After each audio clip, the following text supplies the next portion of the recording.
السلام علیکم dear students, آج ہم یونیورسٹی آف گجرات میں موجود ہیں اور یہاں پر mass communication and media centre میں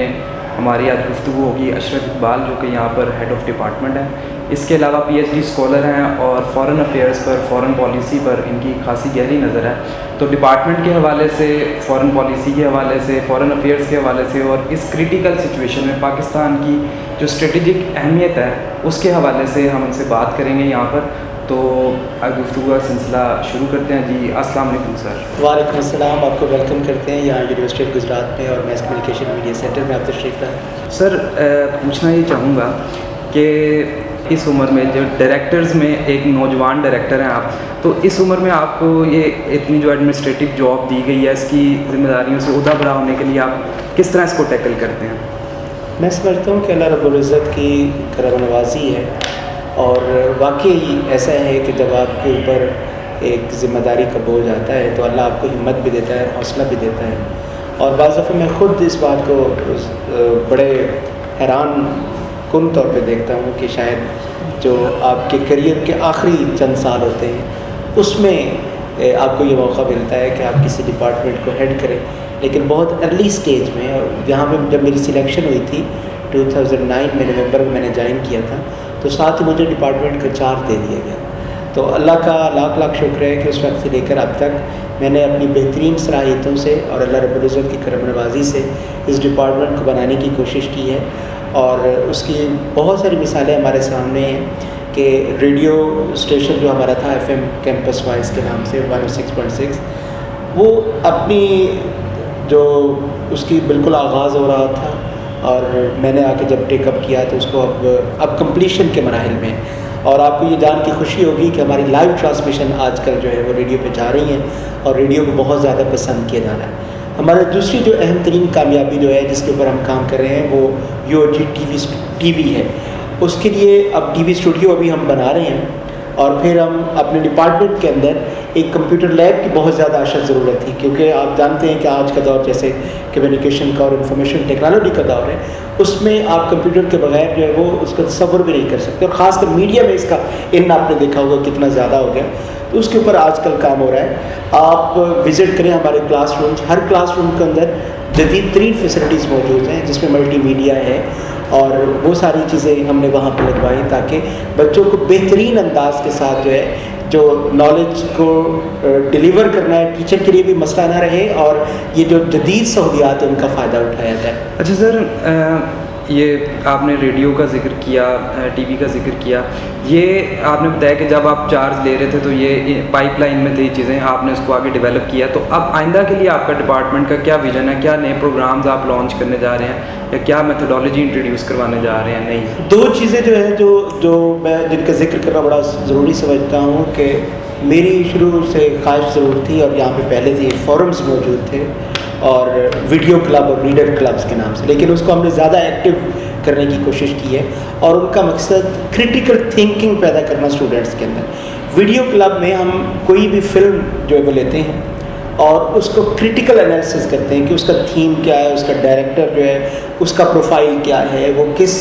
اس کی ایکٹنگ کس طرح سے ہوئی ہے. تو اس سے بچوں میں بہت ساری چیزیں ڈیولپ ہوتی ہیں. ایک تو یہ ڈیولپ ہوتا ہے کہ وہ کریٹیکلی چیزوں کو انالائز کریں، اور دوسری بات یہ ہوتی ہے کہ وہ پروڈکشن کو دیکھیں، کہ پروڈکشن کے تمام اینگلز کو سمجھنے کی کوشش کریں.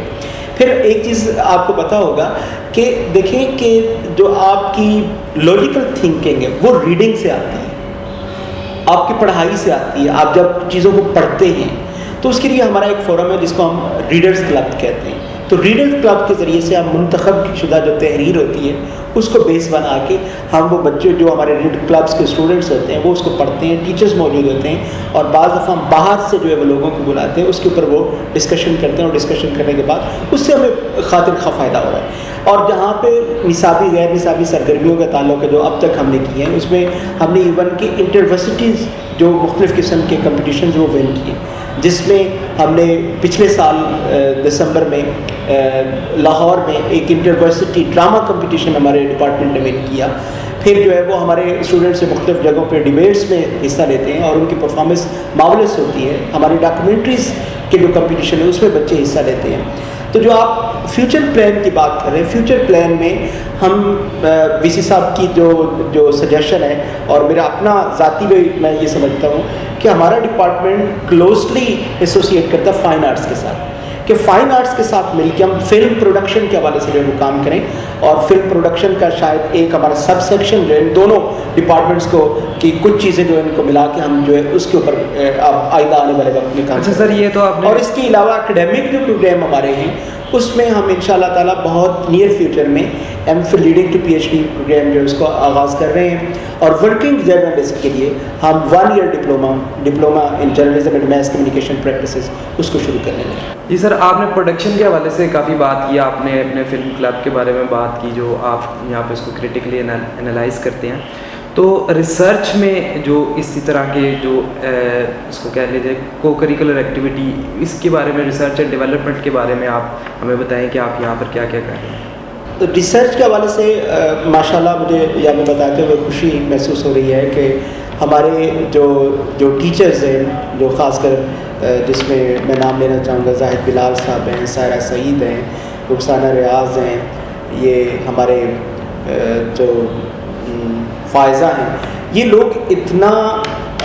ریسرچ کے اوپر ہمارا فوکس آپ اس انداز اس طرح سے لگا سکتے ہیں کہ ہمارے بچوں کے تھیسس جو ہیں ان کی ایویلیویشن کے لیے جب ہم باہر سے لوگوں کو بلاتے ہیں تو وہ کہتے ہیں کہ اس طرح کا کام ہم نے کہیں کسی بھی یونیورسٹی میں نہیں دیکھا. پچھلے دنوں ہم نے مختلف ٹی وی چینل سے ایکسپرٹس کو بلایا تھا اور جن کے بڑے قدور نام تھے. جب وہ آئے انہوں نے کہا کہ جس طرح ان بچوں نے انٹرنشپس کی ہیں، انٹرنشپ بھی تو ایک ریسرچ کا ہی ذریعہ ہوتا ہے، یا پھر پروجیکٹس ڈفرینٹ قسم کے بچوں نے کیے ہوئے تھے، تو اس کے اندر بچوں کی مہارت کو دیکھ کے ہمارے مہمانوں نے کہا کہ واقعی یہ آن دا ریکارڈ انہوں نے بات کی کہ ہم نے بہت ساری یونیورسٹیز میں، جس میں Punjab university, Bahawalpur university, Sargodha university, Faisal آباد میں، وہ کہتے ہیں کہ بہت سی جگہ پہ گئے لیکن جو چیز ہمیں یہاں پہ نظر آ رہی ہے وہ کہیں نظر نہیں ہے. تو ریسرچ جیسے آپ جانتے ہیں اور سمجھتے بھی ہیں، یونیورسٹیز جو ہیں وہ تو ہے ہی ایسی جگہ جہاں پہ ریسرچ کی جائے اور نیا نالج جو جنریٹ کیا جائے. تو ہم اپنے اپنے شعبوں کے اندر رہتے ہوئے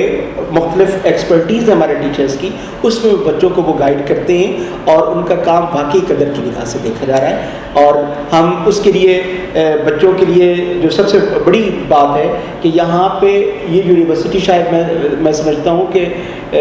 اگر اعداد و شمار جو ان کو اکٹھا کیا جائے تو پاکستان کی یہ واحد یونیورسٹی ہو جہاں سب سے زیادہ کمپیوٹرز موجود ہیں اور کمپیوٹر کی فیسلٹیز موجود ہیں، کمپیوٹر لیبس ہر بلاکس کے اندر موجود ہیں. اور پھر آپ کسی بھی جگہ یونیورسٹی کے پریمزز کے اندر بیٹھے ہوئے بچوں کے پاس لیپ ٹاپس ہوتے ہیں، وہ بیٹھ کے اپنا کام کر رہے ہوتے ہیں، ریسرچ کر رہے ہوتے ہیں. تو تحقیق کی طرف جو ہے وہ ہم بتدریج جو ہے ابھی انفراسٹرکچر نو ڈاؤٹ کہ ہمارا بڑا بڑے اسٹیج کے اندر ہے، لیکن اس کے باوجود جو ہے فوکس ہمارا اسی چیز کے اوپر ہے اور نئی چیزیں لانے میں ہم ان شاء اللہ تعالیٰ کامیاب ہو جائیں گے. جی سر، آپ نے پروڈکشن کے بارے میں، اپنی ریسرچ کے بارے میں اور ڈپارٹمنٹ کی ایکٹیویٹیز کے بارے میں اپنی ایفرٹ کا ذکر کیا، ہم آپ کو کافی اپریشیٹ کرتے ہیں. لیکن اسٹوڈنٹس کا کیسا فیڈ بیک ہے، کیسا رسپونڈ کرتے ہیں وہ ساری آپ کی ایفرٹس کو، کیا وہ ویلیو کرتے ہیں اس ساری چیز کو؟ اسٹوڈنٹس کے حوالے سے میں صرف آپ کو اتنا بتاؤں کہ یہ جو ریڈیو اسٹیشن کی بھی بات ہو رہی تھی، ہمارا ریڈیو اسٹیشن پورا کا پورا یہ ہمارے اسٹوڈنٹس چلا رہے ہیں. پروڈکشن بھی وہ خود کرتے ہیں، نیوز بھی گیدرنگ خود کرتے ہیں، ایڈیٹنگ بھی خود کرتے ہیں. صرف ایک ہمارا پروگرام مینیجر ہے جو صرف ان ساری ایکٹیویٹیز کو سپروائز کر رہے ہوتے ہیں. ادروائز وہ جو سارا کا سارا کام ہے اس سے آپ اندازہ لگا سکتے ہیں کہ ہمارے اسٹوڈنٹس جو ہے ان کے اندر کتنا ایک پوٹینشیل ہے، ان کے اندر کتنا ٹیلنٹ موجود ہے. اور پھر میں آپ کو بتاؤں کہ خاص کر جب وہ یہاں سے چیزیں سیکھ کے جاتے ہیں اور دوسری جگہوں پہ جاتے ہیں، وہاں پہ ان کو انٹریکشن کرنے کا موقع ملتا ہے، تو وہ کہتے ہیں کہ ہمارا ڈپارٹمنٹ جو ہے وہ ماشاء اللہ اس لیول پہ موجود ہے کہ جس کو آپ پاکستان کے کسی بھی بہترین ڈپارٹمنٹ آف میس کمیونیکیشن کے ساتھ اس کا مقابلہ کر سکتے ہیں. تو ابھی ہم ایمرجنگ اسٹیج پہ ہیں، لیکن اس کے باوجود بچوں کا فیڈ بیک بہت زبردست ہے. اور ہمارا ابھی فرسٹ بیچ جو تھا وہ فارغ ہوا ہے پچھلے سال ایم اے کا، اور جو ہی وہ بچے جو ہے اس میں بہت سارے بچے جو اچھی جابس کے اندر جو ہے وہ ان کی انڈکشن ہو چکی ہے، جو میرا خیال ہے کہ سب سے بہترین فیڈ بیک جو اسٹوڈنٹس کی طرف سے وہ یہ ہو سکتا ہے. جی، اشرف اقبال کے ساتھ ہماری گفتگو کا سلسلہ چل رہا ہے. ڈپارٹمنٹ کے حوالے سے بڑی اچھی باتیں ہوئی. اشرف اقبال صاحب کا ایک شخصیت کا پہلو ان کا ریسرچ ورک بھی ہے، اسکالر بھی ہیں، جیسا کہ پہلے بھی بات ہوئی کہ پی ایچ ڈی کر رہے ہیں فارن افیئرس اور فارن پالیسی میں پاکستان، افغانستان اور یو ایس اے کی جو اس اسٹریٹجک حصے میں جو کہ اسپیسیفک انٹرسٹ ہے اس پر یہ کام کرتے ہیں. باقی ان سے خود پوچھتے ہیں کہ کیا ان کے انٹرسٹ ہیں، کیا کس چیز میں یہ کام کر رہے ہیں اور کیا کیا آگے ڈیولپمنٹ کریں گے. جی سر، اپنی ریسرچ ورک کے بارے میں ہمیں کچھ بتائیں کہ آپ کس ٹاپک پہ آپ ریسرچ کر رہے ہیں اور اس کی کیا آگے سے آؤٹ کم ہے. دیکھیں، ایک چیز جو اس وقت سب سے زیادہ اہم موضوع کا بنی پوری دنیا میں اہم ترین موضوع بنی ہوئی ہے، وہ ایک واقعہ تھا جو پوری دنیا کے جو سیاسی اور معاشی منظرنامے کو جس نے بدل کے رکھ دیا، بلکہ سیاسی میں زیادہ کہوں گا، اور وہ تھا 9/11 کے اٹیکس جی جو امریکہ میں ہوئے. 9/11 کے واقعے سے پہلے اگر آپ پاکستان کی پوزیشن کو دیکھیں اور اس کو سمجھنے کی کوشش کریں اور اس میں سے دیکھیں کہ پاکستان کو شروع سے جن مسائل کا سامنا کرنا پڑا، اس کے بعد جو ہے سچویشن 1978-79 میں کس طرف گئی، اس کا منظرنامہ سمجھنے کے لیے میں آپ کو تاریخی طور پہ ایک تاریخ کے جھروکے سے کچھ باتیں آپ تک پہنچانا چاہوں گا کہ 1945 میں جب سیکنڈ ورلڈ وار ختم ہوتی ہے تو دنیا کا نقشہ جو ہے وہ بائی پولر ورلڈ بنا. اس میں دو بڑی طاقتیں تھیں، ایک امریکہ جس کو ہیڈ کر رہا تھا کیپٹلزم کا، اور دوسرا جو تھا وہ USSR تھا. ان دونوں کے درمیان اب کیپٹلزم اور سوشلزم کی جو جنگ تھی وہ جاری تھی، اور یہ جنگ جو تھی وہ ایسے نہیں تھی کہ میدان میں لڑی جا رہی ہو، بلکہ یہ کولڈ وار تھی. اور میں ایک اور بڑی اہم بات بتاؤں کہ لوگ کہتے ہیں اور اسکالرز کا یہ کہنا ہے کہ یہ جو تھرڈ ورلڈ وار نہیں ہوئی، اس کی بہت بڑی ریزن یہ تھی کہ دس از دا میڈیا، جہاں پہ ایویپوریشن ہو رہی تھی اور اپنے اپنے آئیڈیالوجیز کے حوالے سے لوگ ایک دوسرے کے خلاف بات کر رہے تھے اور ڈائریکٹ کلیش کی نوبت نہیں آئی تھی. کہ یعنی کہ کانفلکٹ کو ریزالو تو نہیں بلکہ اس کو ڈی ایسکیلیٹ کرنے میں میڈیا نے بڑا اہم رول پلے کیا. تو یہ جو میں بات کر رہا تھا کہ 1945 کے بعد جو دنیا کا نقشہ بنا اس میں کیا تھا، بائی پولر ورلڈ تھا. جی، اس بائی پولر ورلڈ میں سارے کے سارے یہ دو بڑے ممالک جو تھے، دو سپر پاورز جو تھی، وہ اپنی جو ساری کی ساری ان کے مفادات تھے ان کے لیے وہ کوشش کر رہے تھے کہ یہ ملک جو ہے ان کی طرف آ جائے، اپنے نظریات جو ان کو پرچار کر رہے تھے وغیرہ وغیرہ. 1978-79 میں جب USSR نے افغانستان کے اندر انویژن کی تو اس وقت USA کو یہ موقع ملا کہ مجھے کسی نہ کسی طریقے سے یہ جو اپنا آرچ رائیول اس سے بدلہ لینا چاہیے. اس نے پوری دنیا کے اندر اس طرح کی فضا قائم کی، ویسٹ کو ساتھ ملایا، اور ایون کہ اس نے جہاد کی فضا قائم کی پوری دنیا کے اندر. اور میں آپ کو یہ بتاؤں کہ 70 سے زائد ممالک کے لوگ جو تھے وہ آئے، ان کو ISI اور CIA نے ٹرین کیا، اور پھر ہم یہ دیکھتے ہیں کہ وہاں پہ ایک پراکسی وار، گوریلا وار جو ہے وہ افغانستان میں لڑی گئی، اور 91-92 میں پھر ہم یہ دیکھتے ہیں کہ جب انہوں نے وتھڈرا کیا تو اس کے بعد ڈس انٹیگریشن آف USSR ہوئی. اب سچویشن یہ ہوئی کہ امریکہ جو تھا ڈس انٹیگریشن آف USSR کے بعد اس کے امیڈیٹ جو مفادات تھے وہ ختم ہو گئے، اور اس کی جو توجہ تھی وہ اس پارٹ آف ورلڈ سے دوسری سائڈ پہ چلی گئی. اور یہ وہ دور تھا 1993-94 کا جب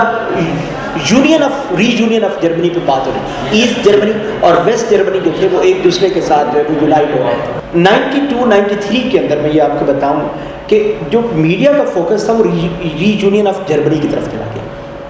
اور جہاں پہ پھر جو ایک طاقت طالبان کی صورت میں ابھری یہاں پہ ہمارے علاقے کے اندر 95-96 میں، اور طالبان کی جو طاقت تھی اس کو پھر پاکستان کی خواہش تھی کہ افغانستان کے اندر ایک ایسی گورنمنٹ جو پرو پاکستان ہو،